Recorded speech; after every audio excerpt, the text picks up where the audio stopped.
from West Virginia as a teenager and ended up on the near west side, which most, is this not on? Just hold it close. Okay. So I came, a lot of people left West Virginia for various reasons, mostly to get a job, and they ended up on the near west side. And that's where our congregation came from, mainly is because people came from the south and settled on the near west side, because you wanted to be wherever you knew somebody. And they were a lot of, we called them hillbillies, but they're called Appalachians from Tennessee and whatever. So that's really how we got started. St. Paul's in its history has had 8 pastors. Don Armstrong was with Walt Ziegenhaus. Bill Vogel, by the way, married Jack and I in 1956. I met my husband there in a youth group, and Bill married us, and so he was more special to us. Up until Jim Link was one of our pastors, Keith Trimbath was one of our pastors, Pete Penning, Doug, so 8 in total since 1954. We started in the old church, as he said, and a stone fell through the bell tower and down and destroyed it. The city declared it as not able to have it anymore. And so we raised money, everybody raised money, for us to build on the same site. And so that's where it is, on the corner of 45th and Franklin. I tried sometimes stand in front and try to figure out where certain rooms were in the other building and see where that happened. I just told Nina that we did roller skate in the old building on the 2nd floor. We had quite an active youth group at the time. And John mentioned the inner city Protestant parish. I was fortunate, or probably, I call it fortunate, to have worked at the inner city Protestant parish for 8.5 years, which means I got to know all of the pastors in these churches from the inner city. And they were all across the city. So, and then I left, I somehow wanted to work at St. Paul's. So I somehow worked my way in as part-time, and then convinced the secretary that she needed to retire so I could have her job, so I could work full-time. And so I became the parish associate. There was only one in the UCCs. John can say that there was only one parish associate in the Western Reserve. I was very fortunate. I got to go to all of the meetings that the pastors went to. We used to have exchanges with dinners. We would come over here and have dinner with somebody from Federated, and they would come over and have dinner with us. And that's how we got to know some people. And the horse shows, and the meal program that we have, our thrift shop, and which is going strong. Federated is responsible for us having our own thrift shop. I think it was the Christmas Eve offering that brought us our own area, instead of having it in the gym and putting it away every night and digging it out the next day. So we now have our own building. And I would like to, Ernie, do you have anything to say about the thrift shop?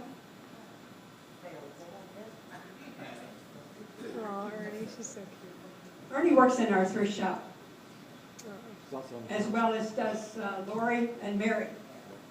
We're faithful Wednesday morning volunteers. And we thank you for inviting us. Yeah. Wonderful supper. And I can remember when our thrift shop was in the gym. It was over 30 years ago. And we have a little bit of everything, but we get donations here. John brings them. And Norma, will you stand up, Norma? Okay. She comes and helps us sort and recycle, all kinds of things. But this thrift shop really helps a lot of people that don't have a lot of money. Have children's clothes and everything. It really helps a lot of people. And we get a little bit of everything. Sometimes you find something you need, something you want, sometimes you want. But it really does help a lot of the parents. It gets shoes for their kids and jeans. It's really a lot of help. We want to really recognize Norma. She's been coming over for, what, 15 years as a volunteer? She comes in the rain, the snow, and comes across that 480. And John comes every Tuesday except one, and he's been doing this faithfully for years. And before that, it was Larry Trace and the staff here at Federated that brought the clothes over for us to sell. And